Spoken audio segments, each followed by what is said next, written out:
Welcome to Shenba's creativity. இன்னைக்கு நம்ம பார்க்க போகிற ரெசிபி கோழி அவரை பொரியல். அவரைக்காயில் 2 வெரைட்டி இருக்கும். ஒன்று நல்லா பட்டையாக அகலமாக இருக்கும், இன்னொன்று இந்த மாதிரி இருக்கும். இதுக்கு பேர் கோழி அவரைன்னு சொல்லுவோம். இது டேஸ்ட் ரொம்ப அருமையாக இருக்கும்.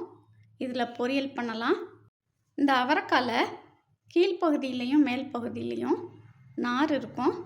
அதை கத்தியை யூஸ் பண்ணி நம்ம எடுத்துடணும். மேல் பக்கம் இருக்கிற நார் திக்காக இருக்கும், அடிப்பக்கத்தில் மெல்லுசாக இருக்கும். இதை கத்தியை வச்சு இப்போ எடுத்துடலாம்.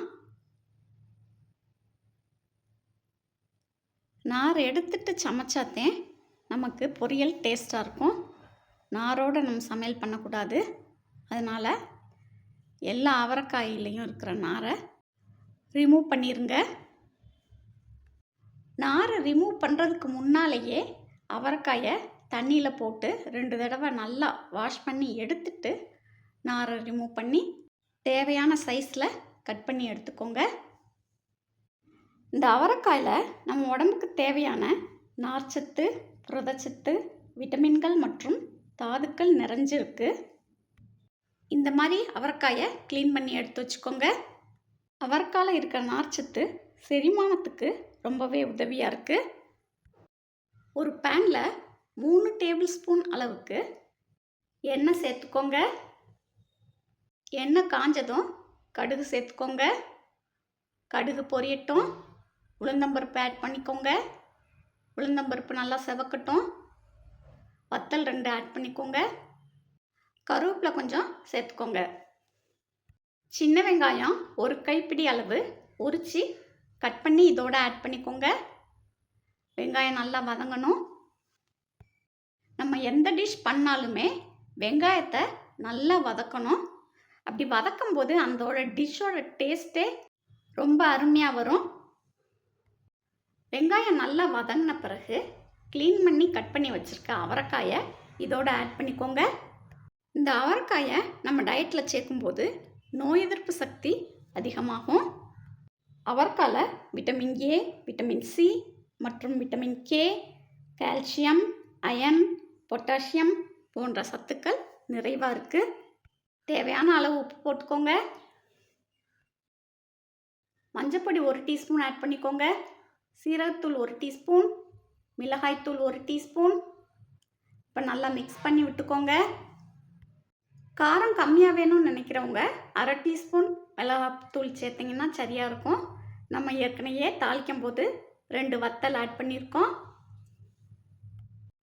அவரைக்காய் எண்ணெயிலே வதங்கும் போது டேஸ்ட் ரொம்ப அருமையாக இருக்கும். எண்ணெய் ரொம்ப சேர்க்க விரும்பாதவங்க தண்ணி கொஞ்சம் சேர்த்து வேக விடுங்க.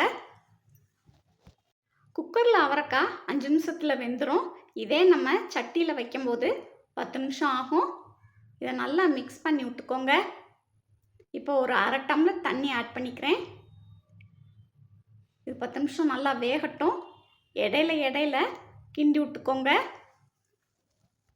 இந்த அவரைக்காய் பொரியல் தயிர் சாதம், ரசம் சாதம், சாம்பார் சாதத்தோடு வச்சு சாப்பிட டேஸ்ட் ரொம்ப அருமையாக இருக்கும். இந்த அவரைக்காயை புளிக்குழம்பு செய்யும்போது அதில் கட் பண்ணி போட்டிங்கன்னா அதுவுமே டேஸ்ட் சாப்பிட நல்லாயிருக்கும். இப்போ கலரும் நல்லா மாறிடுச்சு. காயும் நல்லா வெந்திருக்கு. உப்பு ஒருக்க செக் பண்ணி பார்த்துருங்க. பத்தாட்டி கொஞ்சமாக ஆட் பண்ணிக்கோங்க.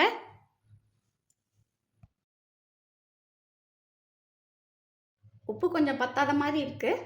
நான் கொஞ்சமாக உப்பு ஆட் பண்ணிக்கிட்டேன். இப்போ இதை நல்லா மிக்ஸ் பண்ணி விட்டுக்கலாம். இதில் தேங்காய் பூ சேர்த்திங்கன்னா பொரியலோட டேஸ்ட் ரொம்ப நல்லாயிருக்கும். 2 டீஸ்பூன் அளவுக்கு தேங்காய் பூ ஆட் பண்ணிக்கோங்க. இப்போ இதை நல்லா மிக்ஸ் பண்ணி விட்டுட்டு அடுப்பை ஆஃப் பண்ணிக்கலாம். கோழி அவரை பொரியல் அருமையாக ரெடி ஆயிடுச்சு. நீங்களும் இந்த ரெசிபி உங்கள் வீட்டில் கண்டிப்பாக ட்ரை பண்ணி பாருங்கள். இது வரைக்கும் நம்ம சேனலை சப்ஸ்கிரைப் பண்ணாதவங்க மறக்காமல் சப்ஸ்கிரைப் பண்ணி வச்சுக்கோங்க. அப்படியே பக்கத்தில் இருக்க பெல் ஐக்கானையும் கிளிக் பண்ணிக்கோங்க. தேங்க்யூ.